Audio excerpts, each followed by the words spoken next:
అమరావతి కోసం మళ్ళీ డిబ్బీలు పెడతారా? ఎందుకంటే గతంలో రాజధాని నగర నిర్మాణం పేరుతో చంద్రబాబు ప్రభుత్వం డిబ్బీలు తెరిచిన అనుభవం ఉంది. ఇప్పుడు మరోసారి రాజధాని నిర్మించడం కోసం చందాలు ఇవ్వండి అంటూ పిలిపిస్తున్నారు. ముఖ్యంగా అమరావతి కోసం బ్రాండ్ అంబాసిడర్గా ఎంపిక చేసిన మెడికల్ స్టూడెంట్ తాజాగా చేసినటువంటి ప్రకటన ఆసక్తికర చర్చకు ఆస్కారం ఇస్తుంది.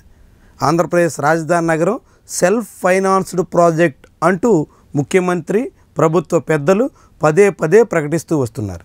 దానికి ఒక్క పైసా కూడా వెచ్చించాల్సిన పని లేదని, మొత్తం అమరావతి నగర నిర్మాణంలోనే ఆ భూముల అమ్మకం ద్వారా మొత్తం పూర్తవుతుందన్నట్టుగా చెప్పుకొస్తున్నారు.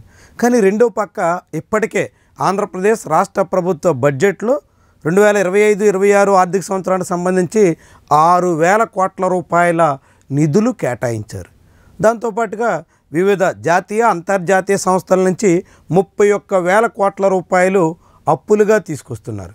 అందులో ప్రపంచ bank, Asian development bank, German finance సంస్థ KfW, దాంతోపాటుగా హడ్కో ఇలాంటి పలు సంస్థల నుంచి అప్పులు తీసుకొస్తున్నారు. ఒకవైపు అప్పులు తీసుకొస్తున్నారు, రెండో వైపు రాష్ట్ర ప్రభుత్వ బడ్జెట్ నుంచి నిధులు కేటాయిస్తున్నారు.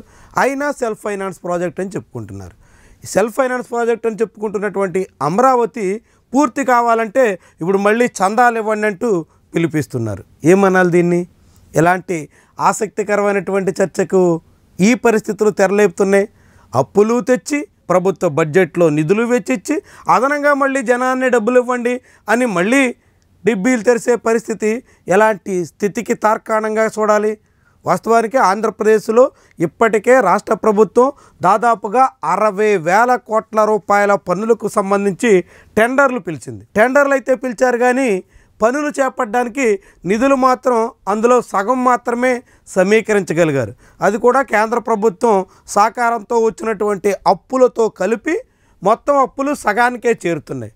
ఇంకా మిగిలినటువంటి సగం పరిస్థితి ఏంటి అంటే ఎక్కడా సమాధానం లేదు. ఇప్పుడు మళ్ళీ సెకండ్ ఫేజ్ ల్యాండ్ పూలింగ్ అన్నది చాలా పెద్ద వివాదంలో ఇరుక్కుంది. దాని మీద జనసేన పార్టీ అభ్యంతరం పెడుతుంది. నేరుగా క్యాబినెట్ భేటీలోనే నాదెండ్ల మనోహర్, పవన్ కళ్యాణ్ ఇరువురు జోక్యం చేసుకుని సెకండ్ ఫేజ్ ల్యాండ్ పూలింగ్ మీద రైతుల్లో వ్యక్తమవుతున్నటువంటి అభిప్రాయాల్ని ప్రస్తావించారు. దాంతో AP cabinet second phase land pooling మీద ఎటువంటి తీర్మానం చేయకుండానే ముగించేశారు. మళ్ళీ ఈ నెల 24వ తారీఖున క్యాబినెట్ జరిగే అవకాశం ఉంది.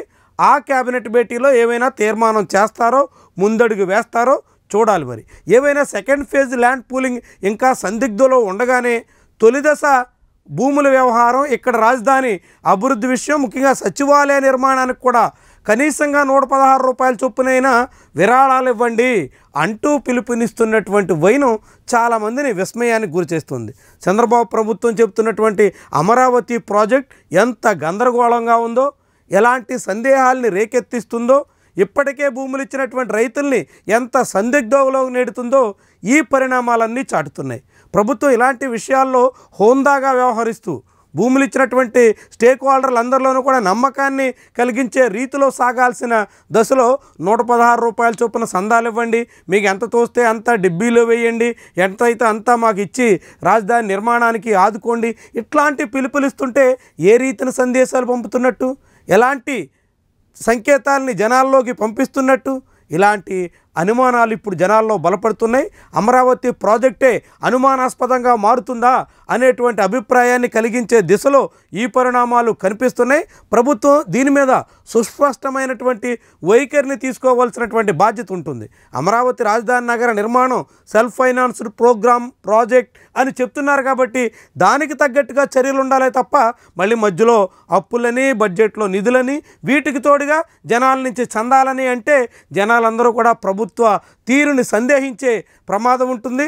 చంద్రబాబు సామర్థ్యం మీద అనేక రకాల అనుమానాలకి తావిచ్చే ప్రమాదం కూడా ఉంటుంది. ఎందుకంటే సంపద సృష్టిస్తాను, రాజధానిని అభివృద్ధి చేస్తాను అని చెప్పి గద్దెనెక్కిన చంద్రబాబు ఇప్పుడు సంపద సృష్టించకపోగా ప్రతి మంగళవారం అప్పులు తీసుకుంటూ మళ్ళీ వచ్చే మంగళవారం నాడు 3,500 కోట్ల రూపాయల వరకు ఇండెంట్ పెట్టారు. ఇట్లా ప్రతి మంగళవారం అప్పులు తీసుకొస్తూ ఇప్పటికే 1,70,000 కోట్ల రూపాయలు పైబడినటువంటి అప్పులు తెచ్చి ఆ అప్పులతోనైనా అమరావతి పూర్తి చేయకుండా ఇలాంటి తీరున సాగుతున్నటువంటి వైనం చాలామందిని చాలా రకాలుగా విస్మయానికి గురిచేస్తోంది.